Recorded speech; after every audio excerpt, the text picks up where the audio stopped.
Hello दोस्तों, स्वागत है आप लोगों का हमारे ऑनलाइन क्लासेस में। जैसे कि दोस्तों आप लोगों को पता है हमारे द्वारा जो असिस्टेंट जो क्लर्क जो अकाउंट क्लर्क का जो पेपर हुआ था उसमें जो 3 पेपर हुए थे उन तीनों पेपरों को हम लोग डिस्कस करने जा रहे हैं आप लोगों के साथ। तो हम लोगों ने अभी तक जो फर्स्ट पेपर था उस पेपर के लिए हमने 4 पार्ट अवेलेबल हो चुके हैं। आप लोग हमारे प्लेलिस्ट में जाके चैनल की प्लेलिस्ट में जाके उन्हें देख सकते हैं। तो आज का जो हमारा फर्स्ट क्वेश्चन है आप लोग देख सकते हैं, यहाँ पे बोला गया है डैश है is the first stage in the preparation of final account. यानी जो फाइनल अकाउंट की जो फर्स्ट स्टेज होती है उसे हम लोग क्या कहते हैं, या बात करें अंतिम खातों की तैयारी में प्रथम चरण कौन सा होता है। पहला ऑप्शन है इसमें बैलेंस शीट, अगला ऑप्शन है ट्रेडिंग अकाउंट, फिर है आप लोग का प्रॉफिट एंड लॉस, फिर आप लोग का कैश फ्लो स्टेटमेंट। जैसे कि दोस्तों आप लोग को पता है जो हमारे फाइनल अकाउंट होते हैं वो मेनली हमारा इससे पहले हमारा सबसे पहले क्या होता था ट्रेडिंग अकाउंट, फिर उसके बाद हम लोग प्रॉफिट एंड लॉस अकाउंट और उसके बाद हम लोग जो है बैलेंस शीट बनाते हैं। साथ ही दोस्तों हमारा कैश फ्लो स्टेटमेंट भी बनता है। तो जनरली आप लोग देखेंगे सबसे पहली जो सीढ़ी होती है वो हमारी कौन सी होती है, वो होती है ट्रेडिंग अकाउंट की। हालांकि आज की डेट में जो हमारा प्रॉफिट एंड लॉस या ट्रेडिंग अकाउंट और या आप लोगों का प्रॉफिट एंड लॉस एक साथ साथ बनाया जाता है। तो इसके अकॉर्डिंग ये पहले के अकॉर्डिंग दे रखा है, तो इसका राइट आंसर आप लोग का कौन सा हो जाएगा, आप लोग का trading account option number B इसका राइट आंसर हो जाएगा। अगला प्रश्न है आप लोगों के सामने, देख सकते हैं outstanding salary is shown as.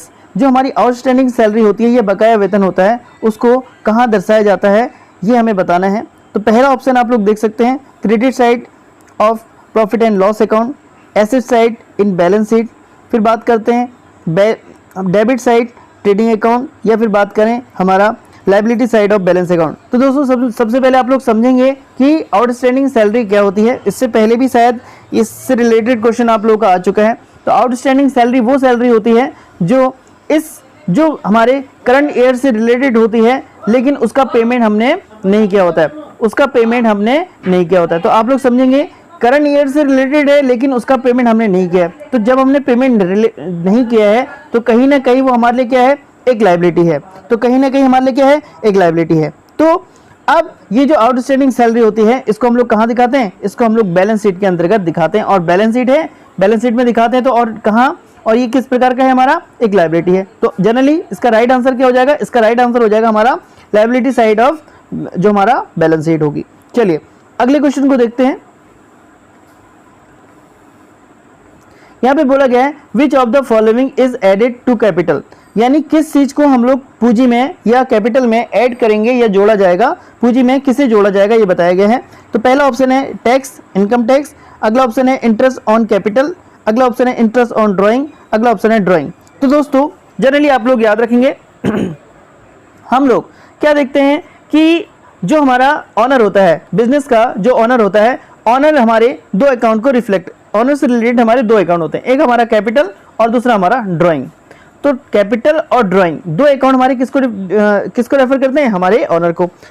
तो ये दोनों अकाउंट जब भी कैपिटल की बात आती है, जब भी कोई ऑनर कुछ भी चीज हमारे बिजनेस में लेके आता है तो वो कैपिटल से डिनोट करेंगे, और जब भी वो हमारे बिजनेस से या बिजनेस से कोई भी चीज लेके जाता है तो उसे हम लोग ड्राइंग कहते हैं। तो जनरली जब लेके आएगा तो उसके कैपिटल में ऐड होगा, या जो वो कैपिटल, अगर हम लोग बात करें इंटरेस्ट ऑन जो कैपिटल होगा, यानी जो उसकी कैपिटल में इंटरेस्ट मिलेगा उसको, वो हमेशा क्या होगा, उसमें जुड़ जाएगा। किसमें, हमारे जो भी कैपिटल होगी उसमें जुड़ जाएगा।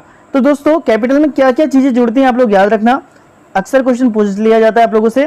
कैपिटल में आप लोग याद रखेंगे, कैपिटल में जनरली जितने भी एक्सपेंसेस होते हैं वो हमारे कैपिटल से क्या होते हैं, लेस होते हैं, और जितने भी हमारे प्रॉफिट होते हैं वो हमारे किसमें, कैपिटल में ऐड हो जाते हैं। अब याद रखेंगे आप लोग, कुछ चीजें और भी समझेंगे। यहाँ पर को अगर मैं बात करूं, यहाँ पे इन चीजों को देख लीजिए, इनकम टैक्स, ये इनकम टैक्स क्या होगा, इनकम टैक्स तो हमें पे करना पड़ेगा, जनरली लेस होगा। अब बात करते हैं interest on drawing. Interest on drawing क्या होता है, जो भी अभी मैंने बात करी थी, जो ड्राइंग होता है वो किसको डिपेंड है, किस पे डिपेंड है, वो हमारे ऑनर पे डिपेंड है। और ऑनर अगर कोई भी चीज निकालता है बिजनेस से तो उसे हम लोग ड्राइंग कहते हैं। अब वो जो चीज निकालता है तो ड्राइंग जब भी वो करेगा तो वहां पर उससे इंटरेस्ट लिया जाता है, तो इसलिए जो भी इंटरेस्ट लिया जाएगा वो कैपिटल में से लेस होगा। तो यहाँ पर कोई ये लेस होता है, ड्राइंग भी आप लोगों की कैपिटल में से लेस होती है। तो आप लोग याद रखेंगे, ये सारी चीजें आप लोग समझेंगे। चलिए अगले क्वेश्चन को देख लेते हैं।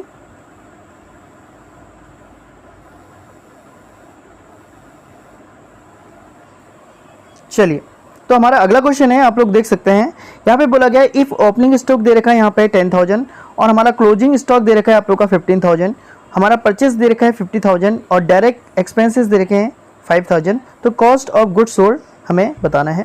तो दोस्तों याद रखेंगे जो हमारा कॉस्ट ऑफ गुड्स सोल्ड होता है, कॉस्ट ऑफ गुड्स सोल्ड, तो कॉस्ट ऑफ गुड्स सोल्ड हमारा क्या होता है, जितने भी हमारी ओपनिंग स्टॉक होती है प्लस उसमें हम लोग जितना भी हमने परचेस किया होता है वो ऐड करते हैं, और प्लस इस अगर कोई एक्सपेंसेस हैं तो वो भी हम लोग क्या करते हैं उसमें ऐड करते हैं, और माइनस हम लोग क्या करते हैं क्लोजिंग स्टॉक जो भी होगा उसे हम लोग माइनस करते हैं।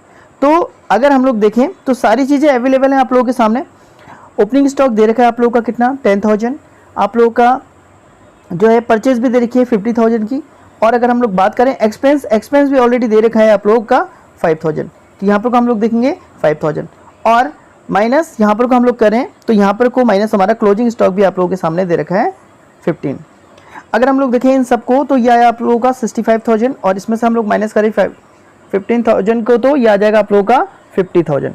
तो आप लोग देख सकते हैं, तो ऑप्शन के अकॉर्डिंग इसका राइट आंसर हो जाएगा ऑप्शन नंबर डी 15,000।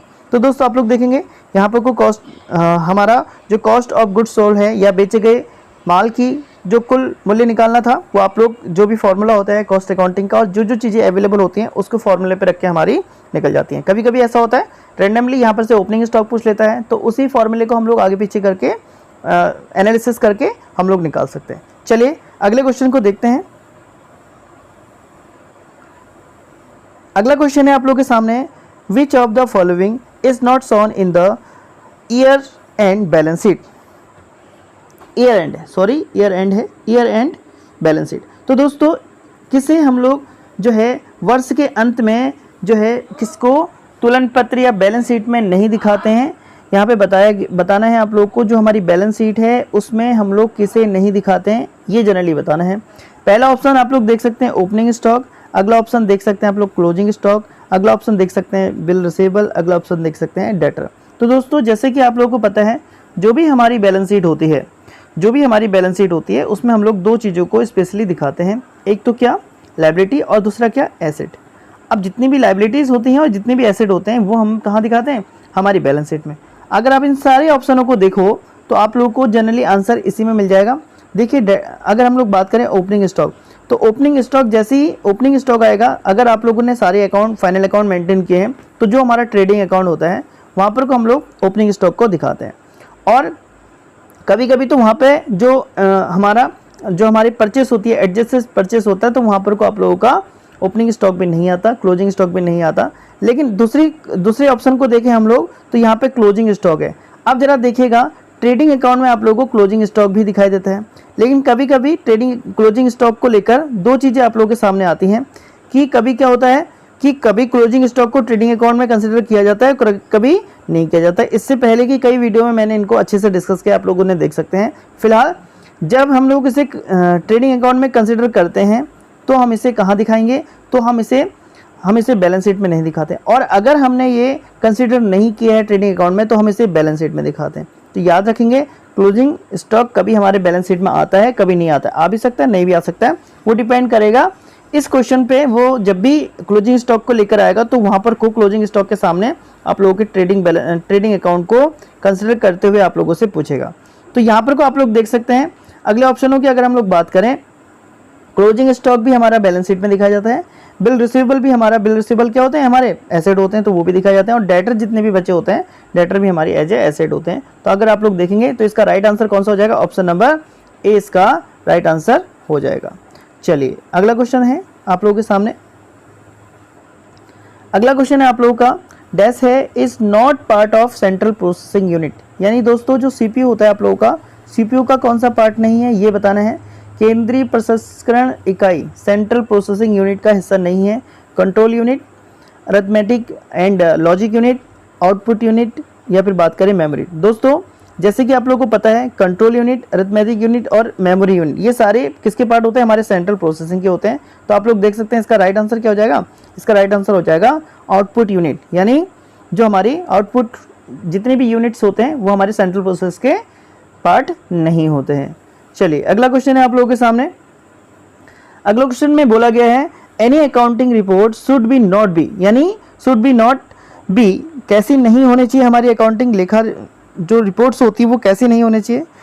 पहला ऑप्शन है समरी, अगला ऑप्शन है एक्यूरेट, अगला ऑप्शन है रिलीवेंट, अगला ऑप्शन है इनकम्प्लीट। तो दोस्तों बहुत ही सिंपल सा क्वेश्चन आप लोग देख सकते हैं, समराइज भी होना चाहिए, एक्यूरेट भी होना चाहिए और रिलीवेंट भी होना चाहिए। तो यहाँ पर कोई इनकम्प्लीट का तो कोई औचित्य ही नहीं होता। तो आप लोग देख सकते हैं इसका राइट आंसर कौन सा हो जाएगा? Option number D. चलिए अगले क्वेश्चन को देखते हैं।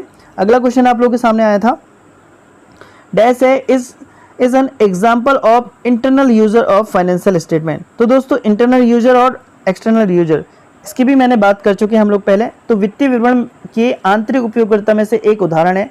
तो जो इंटरनल यूजर है वो हमें बताना है। पहला ऑप्शन है क्रेडिटर, अगला ऑप्शन है गवर्नमेंट एंड अथॉरिटीज़, जो उसके प्राधिकरण हैं वो पब्लिक, या फिर बात करें मैनेजमेंट। तो दोस्तों जैसे कि आप लोग देख सकते हैं क्रेडिटर और जो भी गवर्नमेंट होती हैं या फिर अन्य कोई अथॉरिटीज़ हैं या बात करें पब्लिक, तो ये सभी कौन है? ये हमारे सारे एक्सटर्नल यूजर्स हैं। और अगर हम लोग बात करें मैनेजर या एम्प्लॉय, जब भी कोई बात आती है तो ये आप लोगों के इंटरनल कौन होते हैं? इंटरनल आप लोगों के यूजर होते हैं। तो right answer option number D हो जाएगा। चलिए अगले क्वेश्चन को देखते हैं। अगला क्वेश्चन है आप लोगों के सामने, यहाँ पे बोला गया dash are the method and instruction of collecting storing processing data and communicating information to its user. यानी दोस्तों जो मेथड है आप लोगों के जो इंस्ट्रक्शन देती है, निर्देशन देती है, कलेक्टिंग करती है, स्टोरिंग होती है और प्रोसेसिंग होती है, प्रोसेसिंग डेटा एंड कम्युनिकेटिंग। तो यहाँ पर वो कौन सा पॉइंट है वो हमें बताना है। ये सारी चीज़ें किस पे अप्लाई होती हैं? जहाँ पर अगर हम लोग बात करें इंस्ट्रक्शन हो जिसमें कलेक्टिंग जिसका हम लोग कर सकें, स्टोरिंग जिससे हम लोग कर सकें, प्रोसेसिंग जिस पे हम लोग कर सकते हैं, प्रोसेसिंग डाटा एंड कम्युनिकेटिंग, और उसके आधार पे हम लोग कम्युनिकेटिंग और इन्फॉर्मेशन टू यूजर तक अपनी इन्फॉर्मेशन को पहुंचाते हैं। तो इस प्रकार का क्या है वो हमें बताना है। तो पहला ऑप्शन देख सकते हैं डेटा कंट्रोल, फिर है प्रोसीजर, फिर है आप लोगों का टेक्नोलॉजी। तो दोस्तों जैसे कि हमने बोला था, जैसे कि इससे पहले भी ये प्रश्न आ चुका है, जो भी इन्फॉर्मेशन होती है, इन्फॉर्मेशन का जो बेस होता है वो क्या होता है? डेटा होता है। अगर कोई भी इन्फॉर्मेशन होती है तो उसका जो बेस जब तक डाटा नहीं होगा तब तक हमारी इन्फॉर्मेशन नहीं होगी। तो इसी को देखो कलेक्ट भी कर सकते हैं हम डेटा को, इसको स्टोरिंग भी करते हैं, इसको हम लोग क्या करते हैं प्रोसेसिंग डाटा में भी लेके आते हैं और कम्युनिकेट भी कर सकते हैं, इन्फॉर्मेट भी कर सकते हैं। तो इसका राइट आंसर आप लोगों का ऑप्शन नंबर ए हो जाएगा। चलिए अगला क्वेश्चन देखते हैं। अगला क्वेश्चन है आप लोगों के सामने, यहाँ पे बोला गया कि second hand car was purchase, यानी एक सेकंड हैंड कार खरीदी गई है 1 लाख रुपए की, और सम ऑफ 10,000 वाज स्पेंड, इसके जो मरम्मत पे जो पैसा लगाया गया है वो कितना लगाया गया है आप लोगों का? 10,000। विच of the following is correct? तो इसमें से कौन सा ऑप्शन आप लोगों का सही होगा? जनरली पूरा क्वेश्चन बोलना चाह रहा है कि एक लाख रुपए की जो सेकंड हैंड कार खरीदी गई है और उस पर 10,000 रुपए का जो है और भी एक्सपेंसेस हो चुके हैं। तो इसमें से कौन सा ऑप्शन सही होगा? पहला ऑप्शन है कार डेबिट कार बाय 1,10,000। फिर बात कर सकते हैं डेबिट कार बाय 1 लाख रुपए, यानी हम लोग बात करें फिर नेक्स्ट ऑप्शन की डेबिट द कार 1 लाख, और फिर अगला ऑप्शन आप लोगों का डेबिट द कार आप लोगों का बाय 1 लाख। तो दोस्तों जनरली आप लोग बात समझें, पहले जब भी कोई भी चीज़, अगर कोई भी हमारी जो फिक्स एसेट होती हैं उसको आप लोग समझेंगे। फिक्स एसेट जब तक का हमारी यूजेस करने तक का, जब तक फिक्स एसेट जब भी हम लोग परचेस कर सकते हैं, परचेस करने से लेकर उसको जब तक हम लोग यूज नहीं करते हैं, तो इस समय तक जितने भी उसमें एक्सपेंसेस लगते हैं ना, तो वो उसकी क्या होती है? वो उसकी कॉस्ट बन जाती है। तो आप लोग इस बात को अच्छे से समझ लीजिए। मैंने बोला जो भी हम लोग फिक्स एसेट खरीदते हैं, ये बिजनेस के पॉइंट ऑफ व्यू से है, जो भी हम लोग फिक्स एसेट खरीदते हैं उसको खरीदने से लेके उसको यूज करने तक जितने भी एक्सपेंसेस होंगे आप लोगों के, वो कॉस्ट मानी जाती है उस जो भी पर्टिकुलर जो एसेट होगी उसकी। तो यहाँ पर को क्या बोला गया है? एक कार खरीदी है भाई कितने की? 1 लाख रुपए की। तो वहाँ पर को जो 10,000 रुपये का उसमें क्या लगा है हमारे पास? और अदर एक्सपेंसेस लगाए। तो अगर हम लोग कार की कीमत की बात करें तो वो हमारी कितनी हो जाएगी? 1,10,000 हो जाएगी। तो आप लोग याद रखेंगे, तो जो 1,10,000 हो जाएगी तो हमारी हम लोग क्या करेंगे? कार अकाउंट क्या करेंगे? डेबिट करेंगे कितने से? 10,000 से, 1,10,000 से, और 2 कैश अकाउंट करेंगे 1,10,000 से। अलग से एक्सपेंसेस नहीं दिखाएंगे, वो हमारी उसी के अंतर्गत दिखाई जाती है। तो इसके लिए जो राइट आंसर हो जाएगा आप लोग का कौन सा हो जाएगा? Option number A, debit the car 1,10,000। चलिए अगला क्वेश्चन देखते हैं। अगला क्वेश्चन आप लोग देख सकते हैं, under single entry system only this account are maintain. जब हमारे सिंगल एंट्री सिस्टम होता है तो वहां पर को हम लोग किस अकाउंट को मेंटेन करते हैं, ये हमें जनरली बताना है। तो दोस्तों जैसे कि आप लोग को पता है आज की डेट में हम लोग सिंगल एंट्री सिस्टम का यूज तो करते नहीं है, हम लोगों का डबल एंट्री सिस्टम चलता है, लेकिन फिर भी ये हमारे अकाउंट का पार्ट है। कहीं ना कहीं ये पहले एंट्री होती थी और हो सकता है कि कोई छोटे मोटे जो भी बिजनेसमैन होते हैं हो सकता है वो करें। बिजनेसमैन छोटे मोटे का मतलब हो गया छोटी मोटी जो दुकानें हैं हो सकता है वो यूजेस करते हों। तो यहाँ पर कोई एकल प्रविष्टि पद्धति के अंतर्गत केवल कौन से खाते बनाए जाते हैं ये हमें बताना है। पहला ऑप्शन है कैश बुक एंड हमारा नॉमिनल अकाउंट। अगला ऑप्शन है cash book and personal account. फिर अगला है पर्सनल एंड नॉमिनल अकाउंट या फिर कैश बुक और सिर्फ कैश बुक। तो दोस्तों याद रखेंगे जो भी हमारा सिंगल एंट्री सिस्टम होता है यहाँ पे सिर्फ और सिर्फ दो प्रकार के अकाउंट हमारे बनाए जाते हैं। वो कौन कौन से, वो हमारा बनाया जाता है एक तो हमारा जो भी पर्सनल अकाउंट होते हैं। अब पर्सनल अकाउंट किससे रिलेटेड होता है, हमारे डेटर और क्रेडिटर से। तो और दूसरा यहाँ पर को हमारा जो भी कैश बुक होती है कैश बुक को मेंटेन किया जाता है। तो जनरली सिर्फ और सिर्फ ये दो ही अकाउंट हमारे इसके अंतर्गत बनाए जाते हैं, ना ही इसमें रियल अकाउंट बनाया जाता है एसेट से रिलेटेड और ना ही इसमें नॉमिनल अकाउंट बनाया जाता है। तो आप लोग अच्छे से नोट कर लीजिएगा, हो सकता है इन फ्यूचर में कभी ये क्वेश्चन आ जाए आप लोगों के, क्योंकि हम लोग सिंगल एंट्री सिस्टम को तो पढ़ते ही नहीं है, क्योंकि आप लोगों को पता है कि जो हमारा आज की डेट में जो अकाउंटिंग हमारा यूजेस होता है वो कौन सा होता है, डबल एंट्री सिस्टम होता है। तो आप लोग याद रखेंगे। तो इसका राइट आंसर कौन सा हो जाएगा, आप लोग देख सकते हैं option number B, cash book and personal account. ये थे हमारे आज के कुछ क्वेश्चन जितने भी हुए। तो दोस्तों अगर आप लोग को ये वीडियोस पसंद आ रही हैं तो कृपया सब्सक्राइब जरूर कीजिएगा, साथ ही शेयर भी जरूर कीजिएगा और लाइक तो बनता है यार अगर आप लोगों को पसंद आती है। चलिए दोस्तों फिर मिलते हैं अगली महत्वपूर्ण क्लास के साथ। धन्यवाद।